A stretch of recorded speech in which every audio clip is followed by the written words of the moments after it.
Take the Night is an opportunity for the community to come together and speak out in support of survivors of violence and speak out against violence, specifically domestic and sexual violence. Take Back the Night has become a tradition for me. This would be my 6th Take Back the Night. Originally I was an Ithaca College student who marched down from South Hill, and as I've transitioned into becoming a local, it's something that is very strong for me personally and in my history, as well as just how monumental it is for this community, and so it's something that I make as a priority every year. We have an opportunity for people to come up and take the mic and speak out about how domestic and sexual violence have impacted their lives.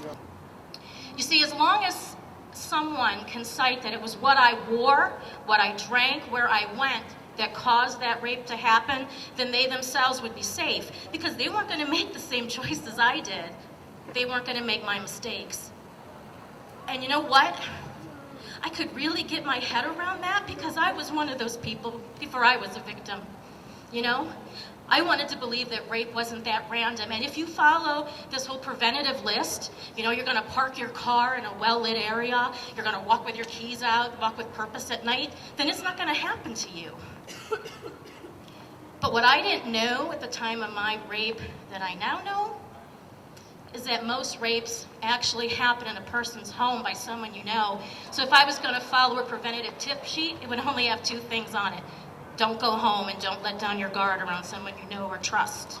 I really like Take Back the Night because it shows like the community support for ending domestic violence and sexual assault, and I hope that, I mean, we do kind of preach to the crowd a little bit, but I hope that people who come by in the community that are just walking through, that they stop and they listen to what we have to say, and I think that's really important, because even the little things can make a really big difference in the lives of other people, and if we can help one person's life, then it's worth it.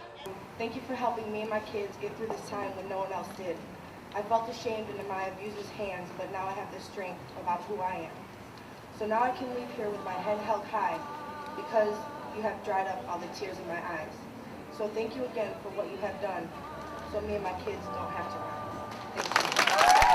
Well, this year didn't disappoint, and the structure is similar every year and just as empowering and just as provocative, I would say, and I think that that's the point, is that there can be a public venue where people say things that don't usually get said, especially not in public, and the fact that this is a space where that is allowed, and that women, as well as men, feel strong and safe to do that is something that is vitally important, and I hope continues for many years to come.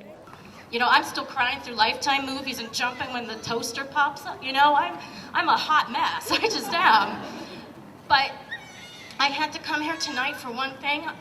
See, a year ago, I was more of a mess. And I shook so bad from post-traumatic stress that I sat on my hands right there. And I heard you come and share your stories. You took to the mic and you shared your stories of survival and strength. And I'm telling you, that is the first time since my whole ordeal started that I started to believe that my life wasn't over, and that actually I could get on the other side of it. So I had to come here tonight to thank you, because I see many of those beautiful faces here tonight.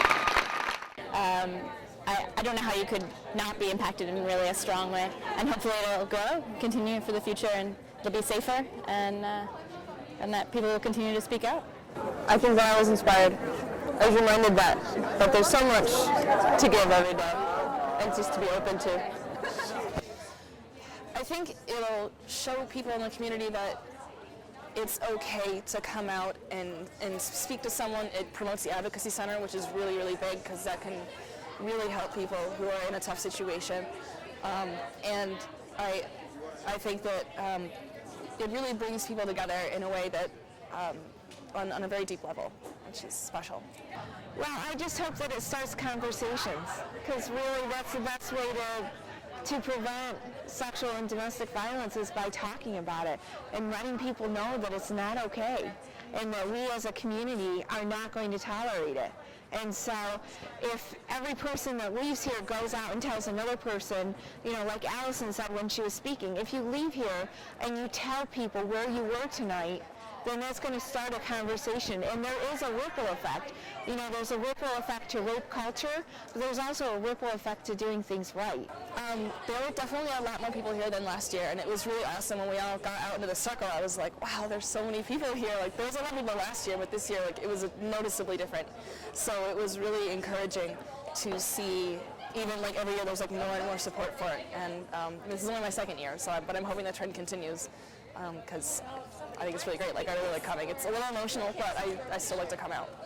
And I think it's great we're doing Take Back the Night, but Ithaca, we can do better. We can take back tomorrow and the next day and the next day after that by speaking out for people that don't have a voice.